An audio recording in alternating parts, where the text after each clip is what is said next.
Hello दोस्तों कैसे हो आप सब। उम्मीद करता हूँ अच्छे हो। आज भी एक बहुत इम्पोर्टेंट टॉपिक लेकर आया हूँ, लेबर प्रोडक्टिविटी। ये हम लोगों को जानना चाहिए, एक प्रोजेक्ट कितना दिन चलेगा, कितना दिन का कितना मैन पावर लाएगा। ये प्रोजेक्ट मॉनिटरिंग करने के लिए, शेड्यूलिंग करने के लिए ये लगता है। ठीक है, तो चलिए शुरू करते हैं। इसका मैं रेफरेंस लिया हूँ CPWD वॉल्यूम 1 और वॉल्यूम 2 से, और इसका एक स्पेसिफिक जो कोड है IS 7272 से। तो उसमें वो तीनों कोड में उसका ये दिया हुआ है, लेबर का कोएफिशिएंट दिया हुआ है। कोएफिशिएंट से आप लोगों को समझने में थोड़ा दिक्कत होगा, इसलिए मैं उसको लेबर हेल्पर में, अब मैसन में उसको कन्वर्ट करके लेके आया हूँ। तो चलिए शुरू करते हैं। देखिए, बार बेंडिंग वर्क अगर रेनफोर्समेंट का होगा, स्लैब और बीम का, तो उसमें हो जाएगा 1 फीटर 1 हेल्पर 170 kg पर डे। और फुटिंग के लिए 1 fitter 1 helper 200 kg per day. अभी स्लैब बीम का ऊपर में काम होता है, तो इसलिए थोड़ा कम है उसका क्वांटिटी। उसके बाद देखिए, formwork, shuttering, fixing and removal क्या है। स्लैब एंड बीम्स के लिए 1 carpenter plus 1 helper 5 square metre per day. और फुटिंग का 1 carpenter 1 helper 7 square metre per day. Column box fixing का के लिए क्या हो जाएगा, 1 carpenter 2 helper 20 square metre per day. Column का जो बॉक्स होता है, चारों तरह का जो शटरिंग होता है, उसको बोल रहा है। कॉलम स्टार्टर फिक्सिंग, कॉलम का जो कॉलम करने से पहले एक स्टार्टर लगाना पड़ता है, उसको स्टार्टर फिक्सिंग करने के लिए देखिए 1 कारपेंटर 2 हेल्पर 6 नॉस पर डे। ठीक है। उसके बाद कॉन्क्रीटिंग का ये स्लैब एंड बीम्स कॉन्क्रीटिंग के लिए एक मेसन एक helper 10 cubic metre per day concreting कर सकते हैं, ओनली कॉन्क्रीटिंग कर सकते हैं। ठीक है। उसके बाद देखिए, फॉर्म वर्क मेकिंग। आप लोग जो शटरिंग करेंगे उसको तो मेकिंग करना पड़ेगा ना, उसमें बैटन लगाना पड़ेगा प्लाईवुड में। अभी स्टील शटरिंग करेंगे तो उसको भी मेकिंग करना पड़ेगा। तो बीम साइड का जो शटरिंग लगता है, उसमें एक कारपेंटर एक हेल्पर मिल के कितना कम करता है, 6 square metre per day. Column का जो बॉक्सेस बनाना पड़ता है, उसमें एक कारपेंटर एक हेल्पर का कितना टाइम लग जाता है, 3 स्क्वायर मीटर पर डे। उसके बाद देखिए, कॉलम का स्टार्टर से वही स्टार्टर भी बनाना पड़ता है। तो 1 कारपेंटर 1 हेल्पर मिलके 5 नॉस बना सकता है पर डे में। उसका देखिए, प्लास्टरिंग वर्क्स में क्या होता है, internal plastering works 1 mason 1.5 helper मिलके 10 स्क्वायर मीटर पर डे। अभी 1.5 पकड़ा हूँ 10 स्क्वायर मीटर को राउंड फिगर करने के लिए। ठीक है। इससे अगर 1.5 से अगर 1 हेल्पर कर दीजिए तो 10 से थोड़ा घट जाएगा, 8 हो जाएगा, 8 स्क्वायर मीटर पर डे हो जाएगा। उसके बाद देखिए, external plastering 1 mason plus 1.5 helper 12 square metre per day per coat के लिए। ठीक है। उसके बाद देखिए, ceiling plaster 1 mason 1.5 helper 10 to 12 square metre per day. Ceiling plaster में जनरली 6 mm थिकनेस का प्लास्टर यूज़ होता है। इंटरनल में मिनिमम 10 से 12 mm यूज़ होता है, और एक्सटर्नल में 15, 18, 20 mm भी यूज़ होता है प्लास्टर। कॉर्नर बीडिंग फिक्सिंग, इसमें 1 मेसन 1 हेल्पर का 7 नॉस पर डे। कॉर्नर वाला थोड़ा टाइम लगता है। उसके बाद मेस फिक्सिंग पैकिंग, जहाँ पे कोई बड़ा गैप है या कोई कहीं पे कोई क्रैक आ सकता है, उसी जगह पे मेस फिक्सिंग भी किया जाता है। तो उसमें 2 mason 1 helper 60 running feet per day. Running feet only 60 feet पर डे, ये स्क्वायर फीट नहीं है। उसके बाद ब्लॉक वर्क्स, जितने भी आप लोग ब्लॉक वर्क्स करते हैं, तो 1 mason 1.5 helper 6 to 8 square metre per day कम कर सकता है। ठीक है। उसके बाद देखिए, earth work in excavation. Manual excavation क्या है, 2 labours 100 CFT per day, cubic foot per day. ये तो मैसन तो नहीं करेगा एक्सकेवेशन, वो लेबर देखिए करवाना पड़ेगा, इसलिए 2 लेबर से किया हूँ 100 CFT पर डे। और ये अगर पॉकलेन से होगा, मशीन ऑपरेटेड होगा, उसमें 60 क्यूबिक मीटर पर आवर, 1 घंटे में। ठीक है।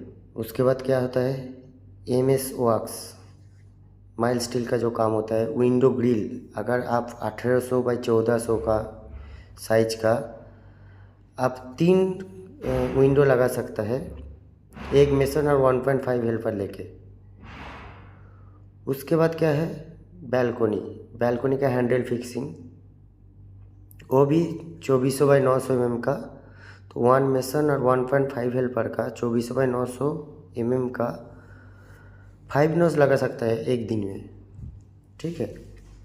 उसके बाद क्या आता है, वाटर प्रूफिंग वर्क्स में देखिए horizontal membrane application, horizontal membrane जो देना पड़ता है उसमें 1 एप्लीकेटर और 1 हेल्पर मिलके जो वाटर प्रूफिंग का काम करते हैं उनको मैसन नहीं बोल के एप्लीकेटर बोलता है।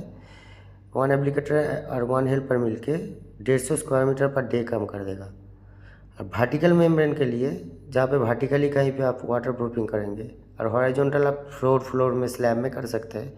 वर्टिकल कोई वॉल में आप अगर करेंगे तो 1 एप्लीकेटर और 2 हेल्पर मिलके 50 स्क्वायर मीटर पर डे काम करेगा। उसके बाद ब्रास ऑन एप्लीकेशन, उसमें भी कितना लगेगा, 1 applicator plus 1 helper 20 square metre per day, ये 1 कोट के लिए। उसके बाद बोर पैकिंग, वो भी 1 एप्लीकेटर प्लस 1 हेल्पर 3 नॉस पर डे, ओके। उसके बाद हम लोग क्या आ जाते हैं, देखिए प्लम्बिंग वर्क्स में क्या आ जाएगा, टॉयलेट चेजिंग के लिए 1 चीपर कितना काम करेगा, 7 रनिंग मीटर पर डे, ठीक है। वाटर लाइन फिक्सिंग के लिए कितना हो जाएगा, 1 प्लम्बर प्लस 1.5 हेल्पर मिलके 3 toilets per day. Water line fixing 3 toilet में 1 प्लम्बर और 1.5 हेल्पर कर देगा काम। सैनिटरी लाइन होता है टॉयलेट में, वो फिक्सिंग के लिए 1 हेल्पर, 1 प्लम्बर 2 हेल्पर और 3 toilets per day. 1 plumber 2 helper में 3 टॉयलेट्स एक डे में कर देता है, ठीक है। क्योंकि पाइप सिर्फ जॉइंट करने वाला काम होता है, ठीक है, उसमें ज़्यादा टाइम नहीं लगना चाहिए। उसके बाद सैनिटरी एंड सीपी फिटिंग्स, उसमें देखिए 1.5 प्लम्बर और 3 हेल्पर, जो प्लम्बर रहेगा उसका डबल हेल्पर दे दिया है। इधर भी देखिए जो जितना प्लम्बर दिया है उसका डबल हेल्पर दिया है। तो इसमें 3 toilets and 1 kitchen per day, एक किचन भी कर देगा। उसके बाद आ जाता है टाइलिंग वर्क भी हर बिल्डिंग में होता है।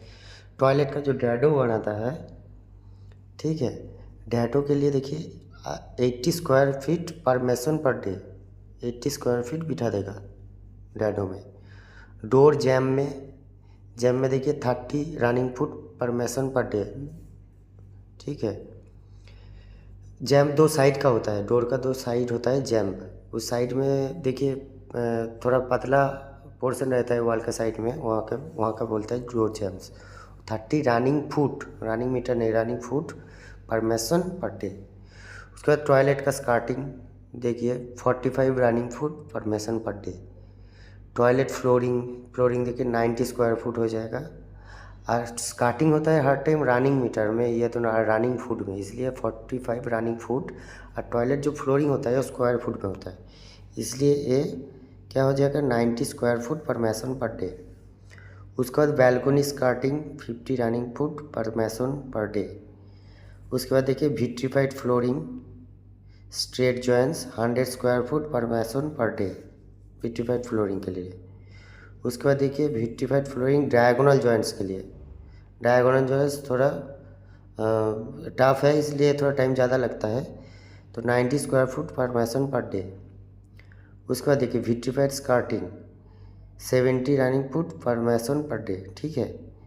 जॉइंट फिलिंग के लिए भी 100 स्क्वायर फीट पर मेसन पर डे, सेम ही होता है। रूफ टाइलिंग के लिए 150 square foot per mason per day, क्योंकि रूफ में बहुत ज़्यादा एरिया रहता है, उसमें ज़्यादा काम कर सकते हैं। अभी देखिए इलेक्ट्रिकल वर्क्स का है, बॉक्स फिक्सिंग के लिए उसमें मार्किंग, चेजिंग, फिक्सिंग, लेवलिंग ये सब करना पड़ेगा। 1 स्किल्ड इलेक्ट्रीशियन और 2 सेमी स्किल्ड इलेक्ट्रीशियन 1 फ्लैट कर देगा 3 डेज़ में। उसमें फ्लैट में क्या क्या रहेगा, 3 बेडरूम 3 BHK रूम रहेगा। उसी फ्लैट में अराउंड 50 बॉक्सेस रहेगा। इलेक्ट्रिक का जो बॉक्स होता है, स्विच बोर्ड रहता है, उसी को बॉक्स बोल रहे हैं, 50 बॉक्सेस रहेगा। उसके बाद ग्रेनाइट एंड मार्बल वर्क्स के लिए देखिए हैंड कटिंग के लिए 150 running foot per mason per day. एक मैसन 150 रनिंग फुट कर देगा। मशीन कटिंग के लिए 450 रनिंग फुट, मशीन से तो जल्दी हो जाएगा पर mason per day. Group cutting में 200 running foot per mason per day. Indian and Italian marble granite flooring 60 square foot per mason per day. उसके बाद क्या है, stair case 50 square foot per mason per day. उसके बाद क्या है, lift cladding 50 square foot per mason per day. Joint filling ये भी क्या हो जाएगा 100 square foot per mason per day. Floor polishing भी आता है 100 square foot per mason per day. Half and नाल नोजिंग making 60 running foot per mason per day. Only नोजिंग, उसमें चैम्फरिंग रहता है, ये मेकिंग कर देगा 200 running foot per mason per day. Half and full nosing polishing 35 running foot per mason per day. और brick of 1.25 cubic metre पर mason per day. ये video के लिए बहुत दिन से मेरा दोस्त लोगों ने बोल रहा था बनाने के लिए, तो बना दिया। अगर वीडियो अच्छा लगेगा तो हमको सपोर्ट कीजिएगा, हमको फॉलो कर दीजिएगा, सब्सक्राइब कर दीजिएगा, दोस्त लोगों के साथ ये वीडियो शेयर कर दीजिएगा। Thank you.